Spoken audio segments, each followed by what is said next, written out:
tarde. Você está começando a assistir o programa Vida e Missão. Eu sou o Bispo Paulo Lockman e eu e toda a equipe preparamos com muito carinho para abençoar a sua vida. Fique conosco. Deus te abençoe. No mês em que a Igreja Metodista comemorou o Dia da Escola Dominical, você assiste a uma reportagem sobre diversas programações promovidas para celebrar a data. E no mesmo mês, nós comemoramos o Dia do Rádio. Você confere no Bom Diálogo uma entrevista com o pastor Luiz Daniel do Nascimento. Ele é apresentador do programa No Cenáculo e também coordenador da Web Rádio da Igreja Metodista. Assista também a uma reflexão bíblica do Bispo Paulo Lockman. É agora, no Vida e Missão.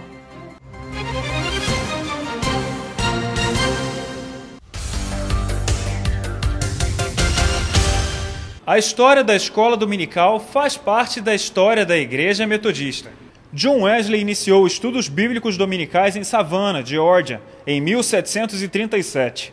Em 1763, Hannah Ball, uma senhora metodista, começou estudos bíblicos dominicais em sua própria casa e, a partir de 1769, nas dependências da igreja. Mas o movimento da escola dominical teve início com seu fundador, Robert Hicks, tempos depois. Preocupado com as crianças, Hicks resolveu estabelecer uma escola gratuita para meninos de rua. Então, contratou uma equipe de 4 mulheres para lecionar. Assim, a escola dominical nasceu alfabetizando e ensinando Bíblia às crianças carentes. E até hoje a escola dominical é o espaço de excelência para aprender e crescer na palavra de Deus. Atualmente, esta atividade envolve membros de diversas igrejas de todas as faixas etárias. Saber mais, procurar mais sobre a Bíblia. É importante você estar obtendo conhecimento cada vez mais. A escola dominical é uma das principais ferramentas da igreja para isso. Então eu acho que é muito importante. E para desafiar os alunos, testando os seus conhecimentos, no dia 16 de setembro, dia da escola dominical, diversas igrejas metodistas aqui no Rio de Janeiro fizeram uma gincana, entre elas Barra Mansa e Vila Isabel. Em Vila Isabel compareceram 8 classes. Os alunos se reuniram no templo e participaram ativamente de todas as brincadeiras. Todos participaram e foi muito bom. Procuraram ler, cada classe se organizando, se dividindo, recebendo capítulos para todos lerem. Essa gincana, ela tem esses 3 objetivos: celebrar o Dia da Escola Dominical, motivar as classes, causar uma confraternização, congraçamento e também produzir entre os irmãos e irmãs o interesse pelo estudo da Palavra de Deus. A escola dominical, ela é o coração da igreja. É uma tradição metodista, uma tradição da igreja protestante evangélica. Em Barra Mansa não foi diferente. Diversos alunos de diferentes classes dominicais competiram e testaram os ensinamentos bíblicos ministrados pela igreja. E aqui em Barra Mansa, a equipe de casais está super animada. Vamos sentir como é que eles estão animados? É garra, é determinação, a classe de casais tem Jesus no coração. Pastor Ananias, a gente pôde observar que aqui em Barra Mansa a igreja está bem animada e bem envolvida com essa gincana. Qual é o balanço que o senhor faz desse evento aqui? Esse projeto centenário que é a Escola Dominical, ele continua vivo, tendo o mesmo impacto, cumprindo a mesma função, que é o ensino. Nós ficamos muito felizes porque a Igreja Metodista enfatiza isso nos seus documentos oficiais. Ela mostra que é planejamento continuar investindo e trabalhando através da escola. E a Metodista Central aqui em Barra Mansa tem o prazer, a alegria de contribuir com esse projeto e incentivar a participação dos seus membros da escola dominical. Toda a igreja esteve envolvida nessa programação, que, segundo a secretária executiva regional de Educação Cristã, é muito importante. Esse é um espaço precioso para a vida da igreja. Então, as igrejas que conseguem se organizar para celebrar esse momento mostram mais uma vez o quanto valorizam esse espaço. E é um espaço onde as pessoas estão assim, alegres, é um momento de festa mesmo. E por que não fazer uma festa para a escola dominical? Um espaço onde a gente está estudando, um espaço que a gente está junto com outras pessoas, um espaço de aprendizado. Os alunos, além de motivados, certamente aprimoraram seus conhecimentos e saíram ainda mais afiados na palavra de Deus. E aí, está esperando o quê? Se você ainda não está matriculado na Escola Dominical, corra e participe. Seja você também um aluno da Escola Dominical. Olá, estamos dando início a mais um quadro Bom Diálogo aqui no programa Vida e Missão na CNT. Hoje o nosso entrevistado é o pastor, radialista, locutor Luiz Daniel Nascimento. Ele coordena a Rádio Web Metodista aqui no nosso estado e é responsável também pelo programa No Cenáculo, que vai ao ar na Rádio 93 FM. Ao meu lado, Eveline Ventura. Tudo bem, Eveline? Boa tarde. Tudo ótimo, Diego. Boa tarde. Eu, sinceramente, acho que essa abertura ia ficar bem melhor na voz do pastor Luiz Daniel. Olha, eu também acho, mas ele que está tão acostumado a apresentar programas, hoje ele é o nosso convidado, é o entrevistado de hoje. Tudo bem, pastor? Seja bem-vindo ao nosso programa. Tudo bem, boa tarde. Boa tarde. É uma alegria muito grande estar participando do programa Vida e Missão nesta tarde abençoada. Amém. Pastor, a primeira transmissão do rádio foi ao ar no dia 7 de setembro de 1922, durante uma exposição comemorativa dos 100 anos da independência, certo? Hoje são milhares de rádios espalhados pelas casas brasileiras. Qual é a importância da rádio para a propagação do evangelho, na sua opinião? O rádio hoje continua tendo uma importância, eu digo que tremenda na evangelização, porque continua sendo um meio mais barato que se pode ter para a transmissão do Evangelho. A pessoa com rádio de pilha no interior, na roça, ela pode ter acesso à mensagem do Evangelho. Com certeza. Você viu aí a voz do pastor, né? A voz de locutor, Com né? certeza. Radialista. Ô, pastor, a gente sabe que a rádio, por muito tempo, foi usada como um companheiro dos ouvintes, né? A pessoa que escuta a rádio desenvolve essa relação de proximidade, né? De companheirismo mesmo. O senhor acha que com tantas novidades, de meios de comunicação diferentes que têm surgido a cada dia, o rádio perdeu seu espaço ou ele ainda é um grande companheiro dos ouvintes?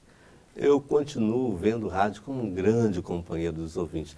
Até porque os meios de comunicações, como a internet, né, não sufocaram o rádio, ampliou o rádio. O rádio continua sendo um companheiro, e que companheiro! Eu que sou apaixonado pelo rádio, posso falar isso. Pastor, então vamos falar sobre a rádio e a Igreja Metodista. Fala pra gente um pouco sobre o programa No Cenáculo, como é que ele funciona? Sim, o programa No Cenáculo, ele já existe há quase 20 anos, né? Era produzido por outros pastores e eu estou há cerca de 17 anos na condução do programa, que já esteve em outras rádios, sem ser a atual 93 FM.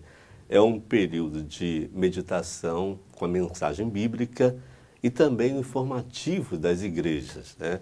Quem faz essa parte é a repórter Daniela Fraustes, sempre atualizando as pessoas do que está acontecendo nas igrejas. E nós temos muitos ouvintes, pessoas que ligam e que falam, né, da bênção que tem sido o programa para a vida de cada um. Pastor, o senhor também tem 2 inserts de mensagem bíblica que vão ao ar nessa mesma rádio, não é isso? Exatamente. Às 8h30 da noite e também à 1h da tarde, onde é anunciada a palavra de Deus num período de 1 minuto. E há muitos testemunhos, né, de pessoas que são alcançadas por essas mensagens. Que bênção, né? E, pastor, o senhor citou anteriormente a questão da entrada dos novos meios de comunicação, né? A internet tem ganhado muito espaço e ampliado também mais ouvintes para as rádios, né? A Igreja Metodista lançou recentemente a Web Rádio. Eu queria que o senhor falasse um pouco que diferencial ela traz e como que são esses ouvintes, como é que estão os acessos?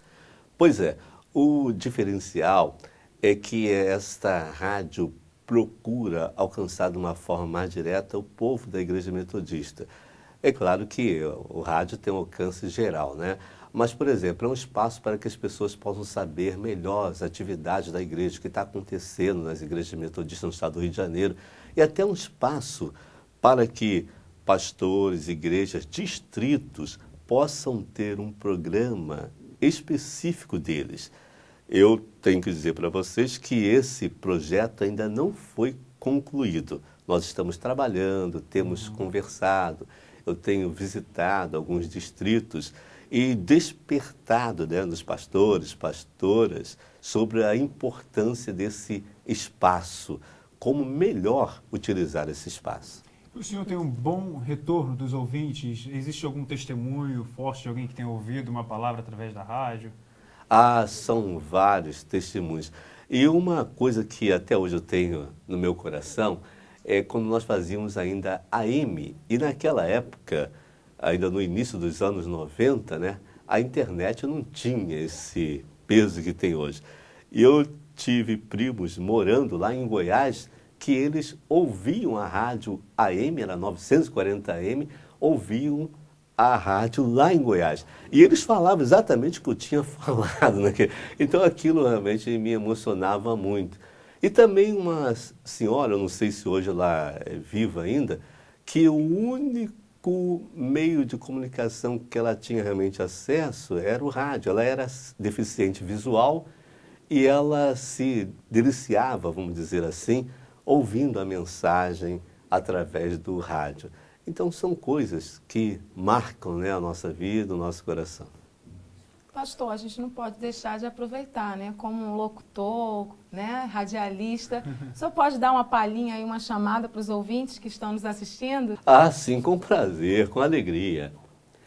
Estamos no cenáculo, lugar de oração, lugar do mover de Deus. E sempre no final do programa nós falamos para os ouvintes que você tenha uma semana de bênção. Muito legal, né? Viu? Viva o rádio. Viva o rádio. Muito obrigado pela sua presença aqui conosco, pastor. Foi uma bênção. Que Deus continue abençoando o seu trabalho. Com certeza. Muito obrigada, tá, pastor. E Diego, agora aprendeu, né? Tô aprendendo ainda. Você continue por aí, porque a gente ainda tem muito programa Vida e Missão para vocês, com uma palavra abençoada do bispo Paulo Lockman. Boa tarde. Estamos trazendo a você uma oportunidade de comigo meditarmos na palavra do Senhor. E o texto que escolhi para esse instante é Salmo 40, verso 1 a 5, que diz assim: Esperei confiantemente pelo Senhor, e Ele se inclinou para mim e me ouviu quando clamei por socorro. Tirou-me de um poço de perdição, de um tremedal de lama. Colocou-me os pés sobre uma rocha e me firmou os passos. E me pôs nos lábios um novo cântico, um hino de louvor ao nosso Deus. Muitos verão essas coisas, temerão e confiarão no Senhor. Bem-aventurado o homem que põe no Senhor a sua confiança e não pende para os arrogantes nem para os afeiçoados à mentira. São muitos, Senhor, Deus meu, as maravilhas que tens operado e também os teus desígnios para conosco. Ninguém há que se possa igualar contigo. Eu quisera anunciá-los e deles falar, mas são mais do que se pode contar. Quando pensamos nos Salmos, sempre precisamos recordar que mais do que uma obra literária, os Salmos é um suspiro, é um gemido, ou mesmo é uma expressão de gratidão, não é? Ou quase uma euforia quando se trata de um salmo de gratidão a Deus. Esse salmo, ele carrega um pouco de conflito e contradição, porque ao mesmo tempo que ele faz uma profissão de fé, o salmista, ele constata aquilo que é a adversidade. Estou chegando de uma viagem como presidente mundial da igreja na Bósnia, onde participei de uma conferência mundial pela paz e na cidade de Sarajevo, uma cidade com dimensão histórica e tradição, mais de 7 séculos.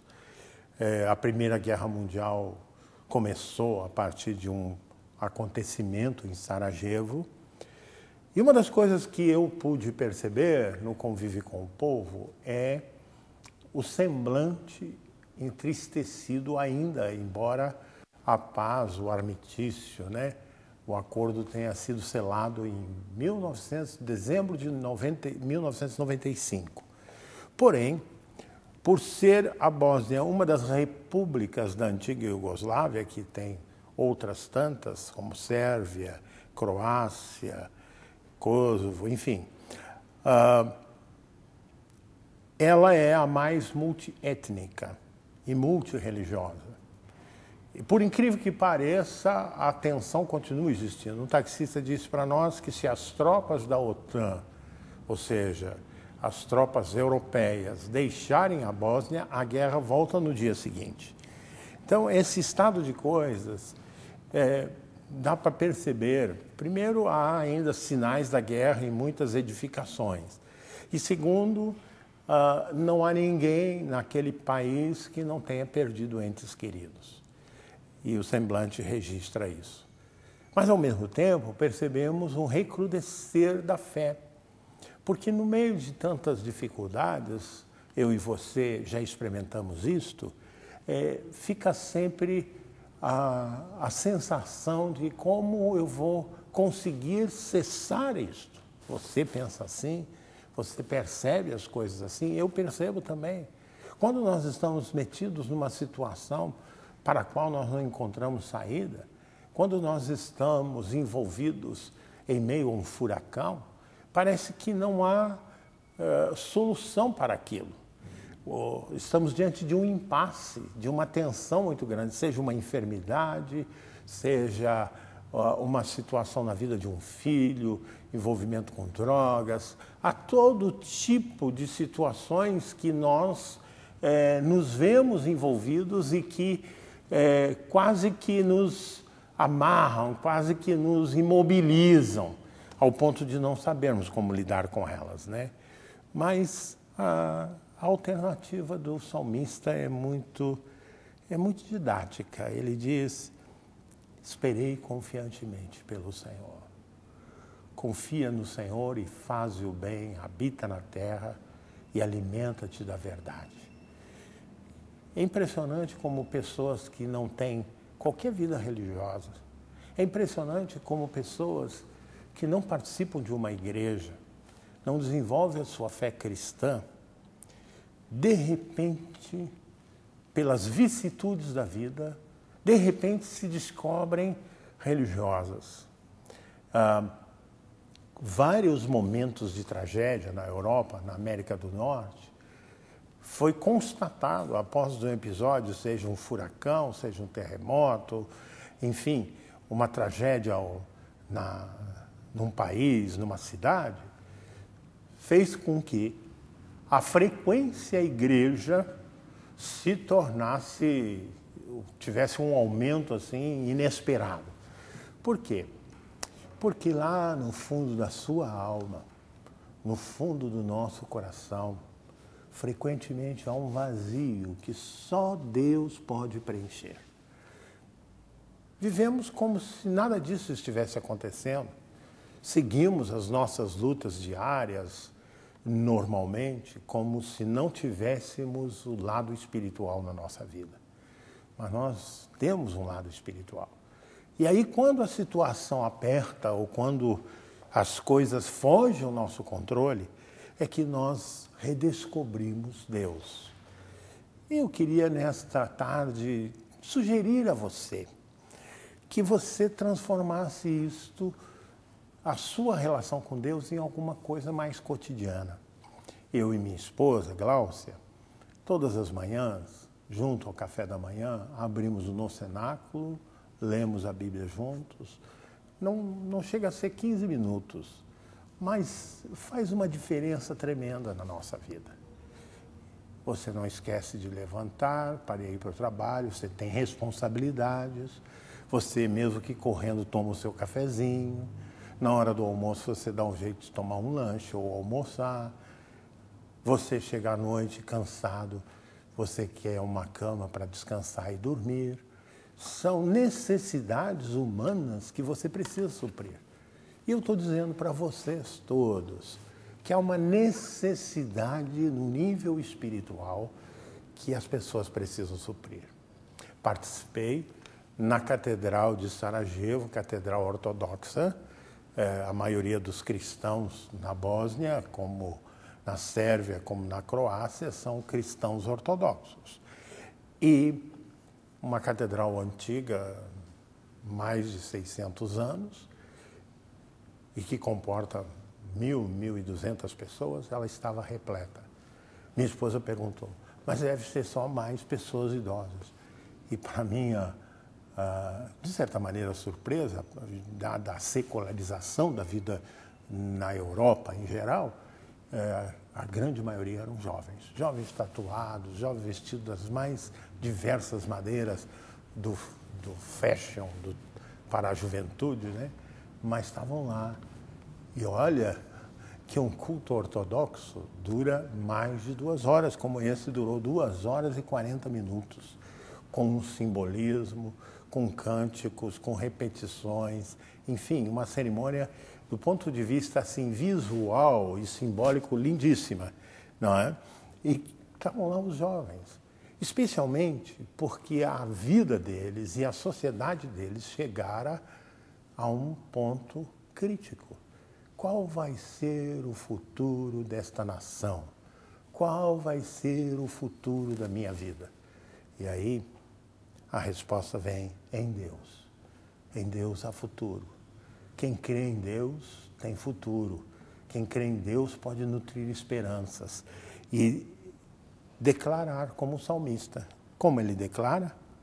Com muita clareza diz: são muitas, Senhor Deus meu, as maravilhas que tens operado e também os teus desígnios para conosco. Ninguém há que se possa igualar contigo. Eu quisera anunciá-los e deles falar, mas são muito mais do que se pode contar. Que seja essa a sua experiência, que você busque o Senhor, que você entregue a sua vida a Jesus e veja com muita clareza os sinais, as maravilhas, a bondade de Deus. Hoje de manhã, quando orava com minha esposa, pensava exatamente isso. Eu disse: Gláucia, não dá para contar. São tantas as bênçãos de Deus na nossa vida. Você pode experimentar isso. Está muito próximo de você. Dobre o seu joelho e ore comigo. Deus vivo, Senhor do céu e da terra, quero nesta tarde, Senhor, estamos no meio do dia praticamente, quero declarar a nossa confissão de fé.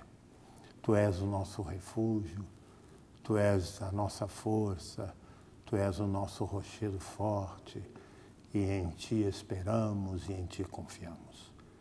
Senhor, move pelo Teu Espírito no coração das pessoas que nos ouvem, alguns atribulados, alguns sem saída para situações as mais inesperadas que tomaram de assalto a vida dos Teus filhos. Ó Deus, que haja nesse coração uma sede muito grande da Tua presença, e essa sede possa fazer uma grande diferença. Abençoa, Senhor, ouve a súplica desses Teus filhos, pois oramos no nome de Jesus. Amém. Você acabou de participar, de ver, de ser parte desse ministério que é o programa Vida e Missão, feito para te abençoar. Tenho certeza que Deus abençoa a sua vida. No próximo sábado, esteja de novo conosco e Deus te abençoe. Ouve, Senhor, minha voz. Ouve, Senhor, o meu clamor. Tu conheces o meu coração e recebe a minha adoração.